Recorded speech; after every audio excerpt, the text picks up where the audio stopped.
দর্শক, PUBG mobile corona আপডেটে আপনাদের স্বাগত জানাচ্ছি। আমি স্মৃতি মণ্ডল। শুরুতেই জানাবো স্বাস্থ্য অধিদপ্তরের তথ্য। করোনা সংক্রমণের ১৩৪তম দিনে দেশে আরও ৩৭ জনের মৃত্যু হয়েছে। এর মধ্যে ২৯ জনই পুরুষ। আক্রান্ত ২,৪৫৯ এবং সুস্থ হয়েছে ১,৫৪৬ জন।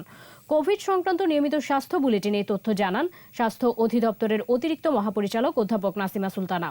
আক্রান্তের সংখ্যা বেড়ে ২,০৪,৫২৫ এবং সুস্থ হয়েছে ১,১১,৬৪২। মৃতের তালিকায় ২,৬১৮ জন। ২৪ ঘন্টায় হাসপাতালে মারা গেছেন ৩২ জন। করোনায় পুরুষ মারা গেছে ২,০৬৯ এবং নারী ৫৪৯ জন। পরীক্ষার বিপরীতে আক্রান্তের হার ১৯.৮৯%, আর আক্রান্তদের মধ্যে মৃত্যু হার ১.28। সুস্থতার হার ৫৪.৫৯%। সবাইকে স্বাস্থ্যবিধি মেনে চলার পাশাপাশি লক্ষণ ও উপসর্গ দেখা দিলেই করোনা পরীক্ষার পরামর্শ দেওয়া হয় স্বাস্থ্য বুলেটিনে। শনাক্ত হয়েছে ২,৪৫৯ জন। এ পর্যন্ত শনাক্ত ২,০৪,৫২৫ জন। ২৪ ঘন্টায় সুস্থ হয়েছেন ১,৫৪৬ জন। এ পর্যন্ত সুস্থ হয়েছেন ১,১১,৬৪২ জন। ২৪ ঘন্টায় মৃত্যুবরণ করেছেন ৩৭ জন। এ পর্যন্ত ২,৬১৮ জন। শনাক্ত বিবেচনায় মৃত্যুর হার ১.28%। বাংলাদেশে করোনা ভাইরাস ৫৯০ বার জিন পাল্টেছে, যার মধ্যে ৮ বারের মিউটেশন বিশ্বে প্রথম ঘটেছে। বাংলাদেশ বিজ্ঞান ও শিল্প গবেষণা পরিষদ BCSIR আয়োজিত সংবাদ সম্মেলনে এ তথ্য জানায় সংস্থার বিজ্ঞানীরা। নতুন মিউটেশনের তথ্য বিশ্ব দরবারে উপস্থাপন করা হবে। প্রতিষেধক আবিষ্কারে এ তথ্য গুরুত্বপূর্ণ ভূমিকা রাখবে বলে জানান বিজ্ঞানীরা। এ পর্যন্ত দেশে করোনা ভাইরাসের জিনোম সিকোয়েন্স করা হয়েছে ২২২টি। এর মধ্যে BCSIR করেছে ১৭৩টি। ৩০০টি জিনোম সিকোয়েন্স করার উদ্যোগ নেয়ার কথা জানান BCSIR বিজ্ঞানীরা।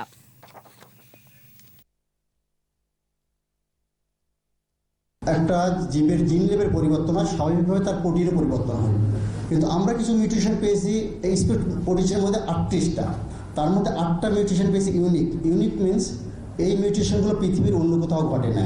যে যখন কোনো ভ্যাকসিনের ডিজাইন করবে বা ড্রাগ ডিজাইন করবে, সমস্ত মিউটেশনের মাথায় রেখে ডিজাইনটা করতে হবে, নাহলে কিন্তু আপনার ওই ভ্যাকসিন অথবা ওই ডিরেক্টটা কাজে লাগবে না। করোনা উপসর্গ নিয়ে ৩ জনের মৃত্যুর খবর পাওয়া গেছে। সুস্থ হচ্ছেন অনেকে। বাড়ছে করোনা শনাক্তের সংখ্যাও। সাতক্ষীরা থেকে প্রকাশিত দৈনিক আজকের সাতক্ষীরা সম্পাদক মহসিন হোসেন বাবলু করোনা উপসর্গ নিয়ে মারা গেছে। পঞ্চগড়ের বোদা উপজেলা স্বাস্থ্য কমপ্লেক্সের চিকিৎসাধীন অবস্থায় করোনার উপসর্গ নিয়ে একজনের মৃত্যু হয়েছে। পটুয়াখালীতে করোনা উপসর্গ নিয়ে এক নারীর মৃত্যু হয়েছে। নতুন আক্রান্ত ৪৪ জন। রংপুরে এক চিকিৎসক, ৩ পুলিশ সদস্য, 2 ব্যাংক কর্মকর্তা সহ 29 জনের করোনা পজিটিভ হয়েছে। মোট আক্রান্ত ১,৪৪৪ জন। সুস্থ ৯৭৬ জন। ঠাকুরগাঁয়ে নতুন করে 2 বিজিবি সদস্য ও 1 স্বাস্থ্যকর্মী সহ 11 জন করোনা আক্রান্ত। সিলেট বিভাগে নতুন 95 সহ মোট করোনা আক্রান্তের সংখ্যা 6,000 ছাড়িয়েছে। গাজীপুরে নতুন 21 জন সহ মোট আক্রান্ত 3,994 জন। সুস্থ হয়েছে 2,382 জন। চুয়াডাঙ্গায় 5 জন সহ আক্রান্তের সংখ্যা দাঁড়ালো 369 জনে।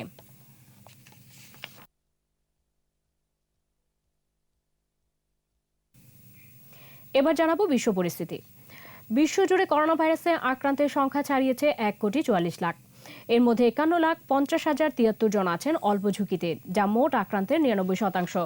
বাকি 1%-এর 60,098 জন আছে উচ্চ ঝুঁকিতে। বিশ্বে মহামারী করোনায় আক্রান্ত হয়েছে 1,44,43,126 জন। মৃত্যু হয়েছে 6,05,202 জনের, আর সুস্থ হয়েছেন 86,27,753 জন।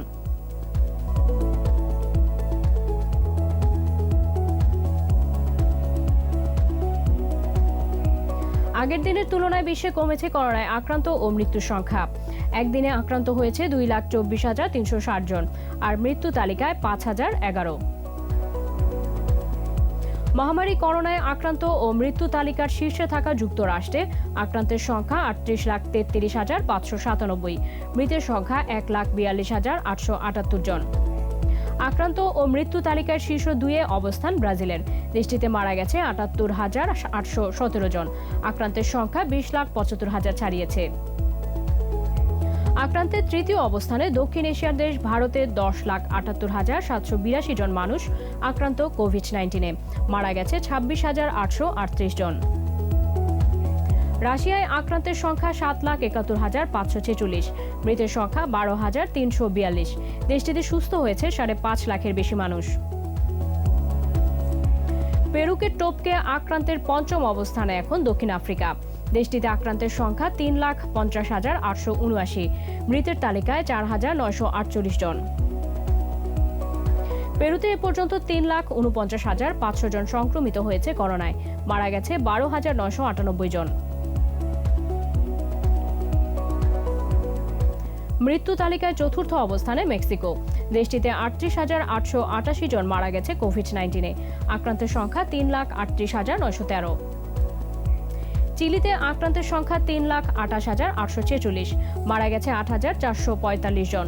সুস্থ হয়েছে 2,99,000 মানুষ।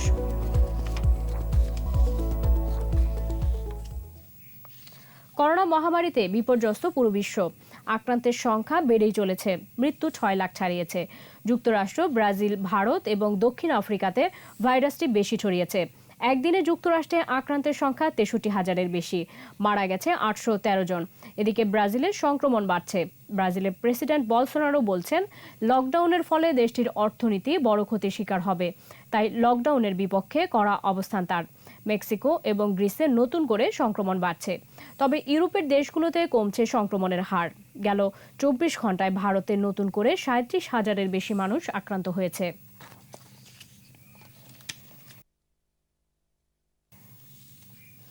দর্শক, এই ছিল আমার হাতে থাকা করোনা পরিস্থিতির সবশেষ তথ্য। নতুন তথ্য নিয়ে আবারও ফিরবো বিকেল 5টায়। দেখার আমন্ত্রণ। স্বাস্থ্যবিধি মেনে চলুন, সুস্থ থাকুন।